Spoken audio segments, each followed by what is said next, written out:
My name is Jack Karlin. I'm the program administrator for Turfgrass Water Conservation Alliance. I've been with them for, I want to say, since 2014.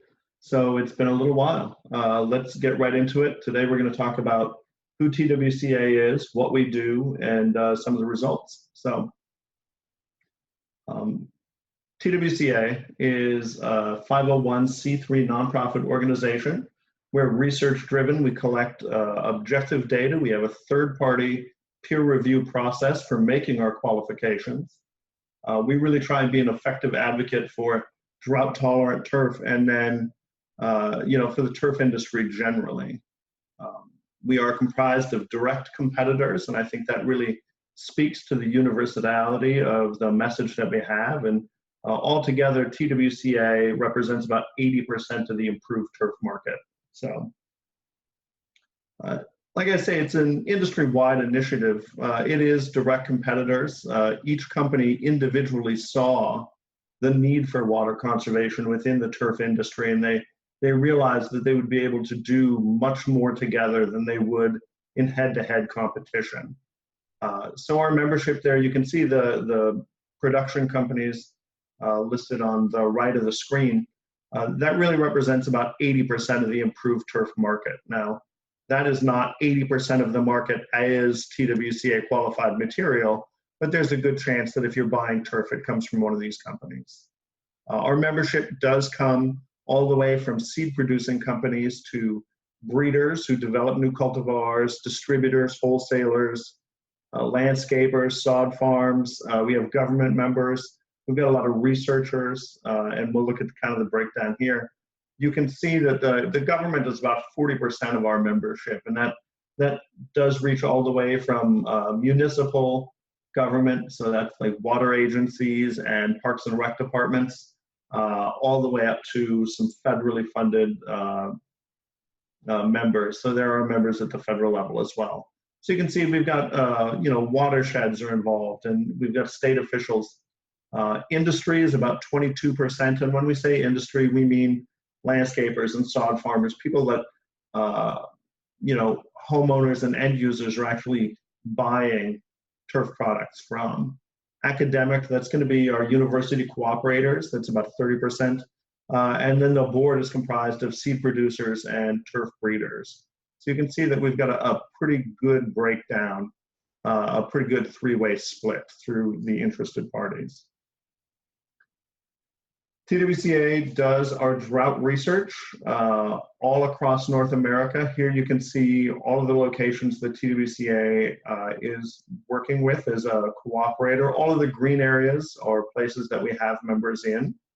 And you can see all of the spaces, 15 locations across North America, ranging up into Canada. And what this does for us is it allows us to say, when we're evaluating for drought, what we're actually seeing is drought tolerance. It is not hours of daylight. It is not soil texture. It is not any confounding factor. What we are seeing is actual drought advantage. And you'll see that a lot of them are out east. The way we get around that is we actually do two different types of conditions. We do field testing. So in places like Riverside, California, where we know we've got a reasonable expectation of unbroken dry down, where we are going to have drought conditions, we can test in the field.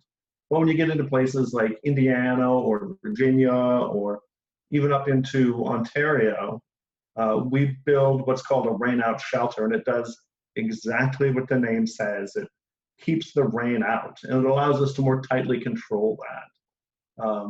And that way we can say, okay, well, this is how long it went without water, or we watered it at this % replacement ET. Oh, sorry, wrong way. And that really gets to kind of the two types of drought stress that we look at, chronic stress or acute stress. In chronic stress, the plots are watered based on the percentage ET. So we bring them all up to uniform green, and then we shut the water down to a percentage. So we say, okay, well, we're going to water it at 50% ET. And ET is evapotranspiration. So that's the amount of water that a plant loses through breathing, through the respiration process. And this allows us to say, okay, well, in a managed lawn condition where you can only water once a week, how's the turf going to react to that? What's the performance going to be over time? And that allows us to calculate the total water usage. It allows us to say, okay, well, if you have 60 days of drought and your ET is 2 inches a week or whatever it is, this is about the performance that you can expect to see. The other drought that we do is acute drought. All the plots are brought up to uniform green, and then the water is cut off. And then we evaluate it twice a week through the summer, and it just takes a nosedive. We eventually start to rewater once the top performing turf has reached 25% green cover. And this is really a classic drought condition. This is no water, no rain, it's just shut off. And that allows us to say, okay, well, these cultivars are going to stay greener longer under these high stress conditions. And we use acute stress for our qualification process. We do have a body of work where we have good correlation between chronic stress and acute stress performance. And so we're very comfortable at saying it performs under acute stress, it will also perform in chronic conditions. So those are the two droughts that we use. When we're looking at drought performance, we use a process called digital image analysis, or DIA. You can see there, that's the light box. That's one of our PhD researchers. There's a camera strapped on top. There's a power pack, and it sits down over the turf plot and takes a picture. And then we move to the next one, and we take a picture. And we do that through the whole trial, twice a week, every time we evaluate it. That's the process that we use. It allows us to standardize our images, our evaluation process. It eliminates bias. It gives us the permanent records. We do have tens of thousands of digital photographs of turf plots on file. And then it gives us objective data. So that's replicable and it's quantitative data. So we can say, okay, well, let's put a number to this. What is this performance? Inside of that light box, there's an array of lights. It's 4 standardized light bulbs. All of the light boxes that are being used for TWCA use the same lights. We all use the same cameras. The cameras actually come back to us every year so we can recalibrate and make sure everything is set where it needs to be. So why do we use DIA? And why is that different? Well, as far back as the 80s, the turf industry, turf researchers saw that subjective ratings, which is literally people looking at turf plots and saying on a 1 to 9 scale, how do I feel about this? We saw that raters were using different scales. There's some people that use a 2 to 9 scale, and the lowest they'll go is a 2. The relative rankings are different between evaluators, and even with evaluators on the same day, they can go rate the plots in the morning, and it'll give them 1 score, and then they come back and rate them again in the afternoon, and it's totally different. So as far back as the 80s, we saw, okay, there's a problem here, we need a new method, and TWCA is really convinced that DIA is that methodology. There's a good example. So that's Regenerate Tall Fescue. It's a cultivar. It's a pretty solid performer. That is the actual DIA image. The DIA rating of that is a 6. This is a little exercise we did. We took 75 raters. They were turf professionals, all of them, from golf course superintendents to seed distributors. We set out a course for people to rate plots, and this is how they rated Regenerate. So you can see that the average rating was, in fact, a 6, but the majority of people didn't rate it a 6. There was very little agreement there. So that really kind of points to some of the inconsistencies that we've seen in the turf industry in the past. And that's why we went to the DIA system. And this is one of the reasons that we did that. If you look at this, you can say, which one is the darkest green plot? And I certainly know, I mean, I set this up, so it's my trap, right? But I still fall for it. I know which one looks the darkest green to me. But the reality is these four are the exact same plots in the exact same image. And that's what's called the border effect. It happens when you're looking at plot after plot after plot of slightly different green colored grasses for hundreds or sometimes thousands of plots in a day. So DIA can tell the difference. These are two plots. You can see which one is greener, but you can't really quantify that difference. How much greener? And with DIA, it allows us then to say, oh, this plot is 99% green turf cover versus 30%. So it's significantly advanced our ability to quantify performance and have high levels of confidence in the qualification process that goes through. So the qualification process, again, it is a third-party peer review process. With this process, we take all of the data that we collect at all of our cooperators, we put it all through statistical analysis. It verifies that we have meaningful results, and it says, okay, well, we can compare year to year and site to site. This is a good body of data. And then we take it to committee evaluation. Our research review committee is made up of university professors from Purdue University, University of Arkansas, and University of Tennessee. They qualify cultivars based on the data provided. Their qualifications are unappealable.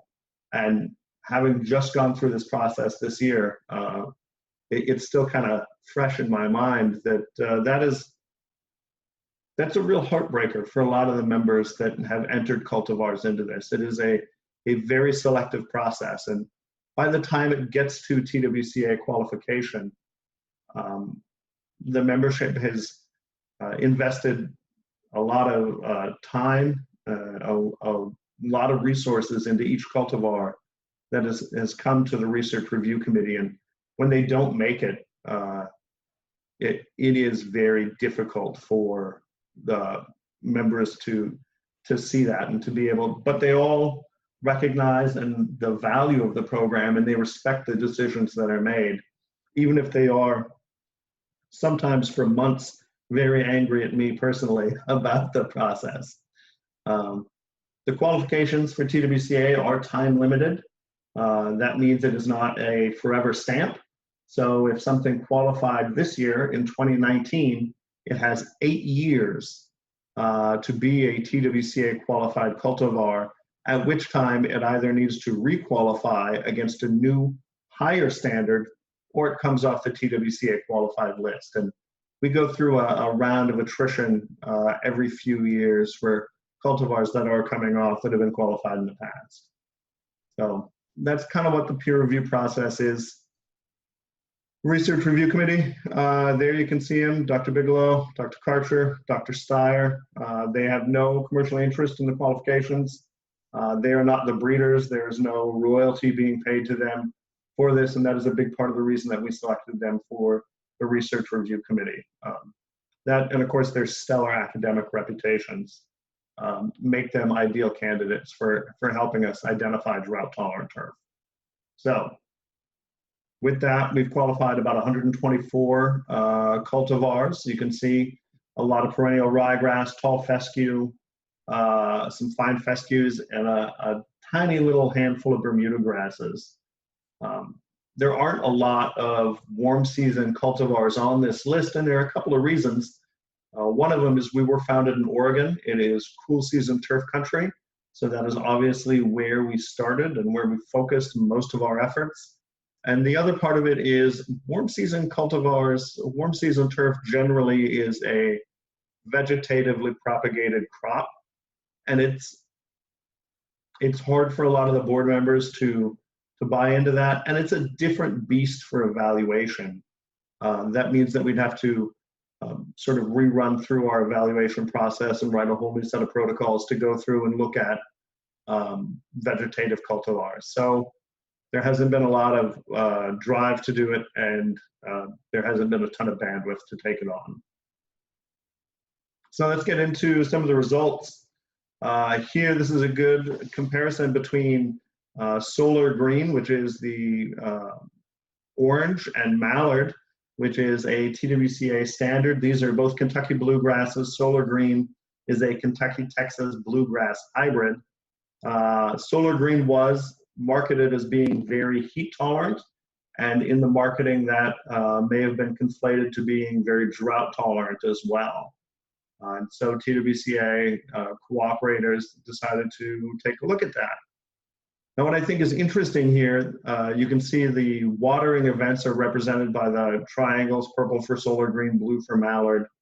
What I think is interesting is not only that the first water event for Solar Green came just about 20, we'll say 20 days earlier, but then the watering events after that were almost twice as frequent.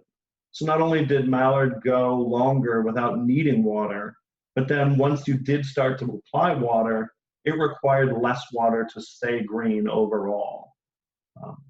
And the way watering was determined in this study was actually anything that fell below 40% green cover. So you can see starts getting down there, and I think there may have been at 60% green cover there for Mallard. They said, well, we got to put some water on it. We just got to break the cycle here.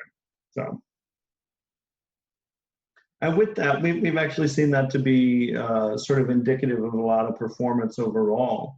With single species comparison, you can assume that the 5,000 square foot lawn, which is the typical lawn in the US, it's about, you can see that table there. Within each species, there is a significant difference in the amount of water that's required.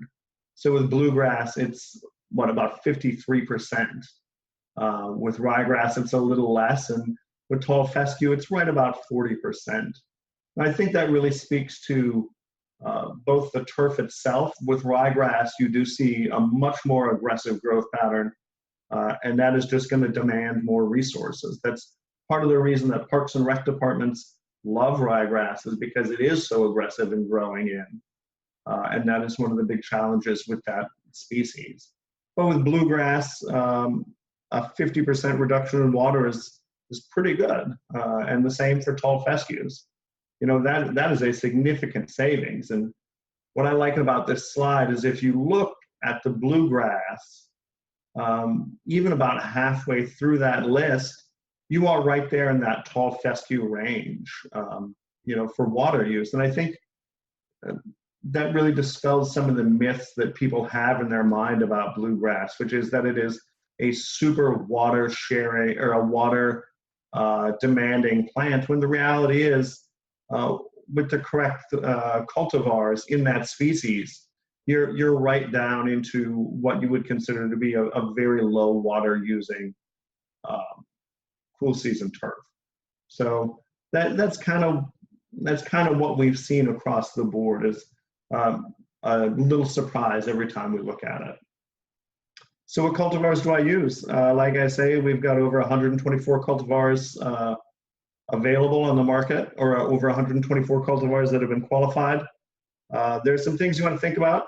Your climate. Are you cool season? Are you warm season? Or are you in the transition zone where you're going to really have some challenges growing any grass, and you're probably going to end up using a mix of the two? And what is your expectation? Is this playing field, a residential lawn? Are these out of play areas for golf courses? Is there going to be a lot of traffic? There are a lot of times people will talk about fine fescues, which are great role players. They'll say, well, it's super drought tolerant and super shade tolerant, and both of those things can be true unless you put a lot of traffic on. The same thing with buffalo grass. It can't endure a lot of traffic. And so you really do need to think about what are your uses, rather than just saying, well, what's the most drought tolerant grass? That's sort of an empty question, I think, or an unfair question. So really think about what you want to do. So where do I find it? big boxes carry TWCA qualified products. Any company using the TWCA logo will have TWCA qualified products. You can see there on the right, there is a link, list of qualified products at twca.org. It's our website.